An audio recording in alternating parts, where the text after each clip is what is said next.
Okay. This is Honest Voices episode 4, talking about battle round number 2. Yep, 2. Definitely an interesting assortment of pairings this week. So why don't we get right to it? Alright, we started off with Team CeeLo, who had Ty Austin versus Nakia singing Closer by Neo. What the hell, CeeLo? What were you thinking? Ty Austin, I love you. I miss you. I was so rooting for Ty Austin because, as Nakia pointed out, this song was practically made for Ty's voice range and what he does, and I thought he did really well. As you probably guessed from that set of statements, Ty didn't make it through. Nakia ended up winning this battle, and I think it's because Ty actually sounded a little boring in this round. I mean, they were both really, really good in practice and rehearsal. They both did a phenomenal job in the live show, but I think Nakia was just the overall better showman. And as we'll see from CeeLo later, he's really about having the total package in his artists. So that's why Vicky made it through with not only her great voice, but also her war dance and her image.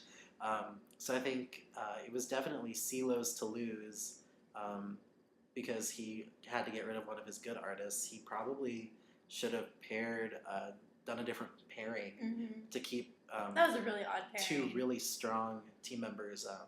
But I think this was the episode of the odd couples. As you'll find out soon. Yeah. Yeah, so Team CeeLo. Nakia moves on.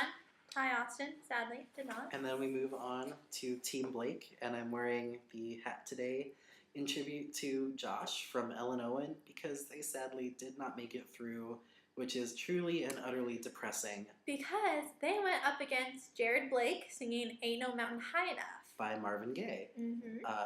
Again, Blake doing a what was he thinking song selection choice. What was he thinking song choice? What was he thinking pairing? Yeah, because there was some... What was he thinking? Blake, what were you thinking? I don't understand. Yeah. We don't get him. Yeah, it was... Okay? Okay? But yes, Jared Blake and Ellen Owen. It was the oddest pairing in a long time. It was weird. It was really weird. And the song was not suited to either of them. You have the cutest folk pop duo ever against the gravelly voiced rocker dude, and then he chose a Marvin Gaye song. Totally. Everything was just total opposite end of the spectrum, and nothing meshed in any sort of way. Compare this battle round to Vicky and Nikki's from last episode, and it just pales in comparison. And we were pulling for Ellen Owen the whole time. We were rooting for you. And I was actually impressed with Josh's work in the song. I was as well, because when their audition with Falling Slowly, in my opinion, Nicole outsang Josh a little, and you really didn't get to hear him. But then he had a little bit of a solo going on in Ain't No Mountain High Enough, yeah, and it was whole, verse to himself. He can really sing. Yeah, he's a really good singer. Really good. He's got a solid voice, and I think the song choice most negatively affected Nicole because she was singing in a register that was probably way too low for her voice, and I think because of it, it caused her to sing some notes that just sounded kind of off. Yeah. And it was probably that which made Blake choose Jared Blake. And as Christina pointed out, and Adam, he didn't have his guitar. Jared Blake did not have the guitar, which is what he pretty much performed with. Flailing around all over the place. He had to kind of make up for that and use his body. And I have hands, as Adam said. I have hands and these legs, and I have to use them now. So I think that gave him the upper edge, and him not having his guitar actually helped him get up there above Ellen Owen. But Ellen Owen, we love you. Yes. Yes. And this is where I'm going to plug them. Listen to their music, and to the rest of the artists on the show too. A bunch of them have music out on either their own websites or on iTunes, so please look them up. Ellen Owen has a fantastic debut CD and a new single. Support the indie. Woohoo! Support the indie music. Okay. All right, and now we move on to Team Adam, who put Javier Colon versus Angela Wolf, and they sang Stand By Me by Ben E. King. Yeah, I think everyone kind of knew Javier was going to win this. Angela has... We even think Angela knew Javier was going to win. I mean, she did put in a good effort, but personally to me, it seemed like she was really just having fun with it, not taking it too seriously, because, Everybody knows how amazing Javier is. Yeah, like Angela said it herself, she was excited to have the opportunity to work with him, but at the same time, he's probably the strongest singer in the competition to most of the people watching. So Angela just kind of had to grin and bear it, and she didn't give up completely, which is good for her. And she tried, but it's no surprise that Adam chose Javier. Yes.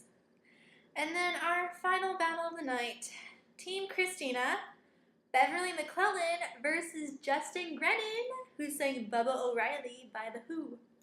Definitely the most difficult song choice of the night to get through. Definitely seemed to benefit Beverly more, who has that natural rockin' voice. But Justin was able to hold his own and do a really nice job at the song. Justin kind of was in that, he was in that same group as Nikki Dawson from last week was, where he had a very, very brief, like 30-second clip of him singing Drops of Jupiter by Train. And it sounded okay. But this week, he really stepped it up, and we were all pleasantly surprised by his effort this week. That was going to be a tough call for Christina. Yeah, I mean... You had Justin, who didn't know the song, didn't really know how it went. You have Beverly, who's like in love with The Who, going up against each other. But Justin was right there with her the entire time, and they both gave a really great performance. It was fun to watch. Yeah, it was fun to watch. It was definitely the most exciting battle of the night. But it should come as no surprise that Christina chose Beverly, and with that has an all-female team at this point. Yep, Team Christina is all divas. And Beverly. And Beverly. But we love you, Beverly. Yes. We're so pro-Beverly. We love you. So short and sweet this time. That was our take on Battle Rounds Part 2. And for the next episode, we'll be talking about Battle Rounds Part 3. Yeah. Part 3. Oh, Part 3. Part 3. So we'll see you guys later. Bye. Bye.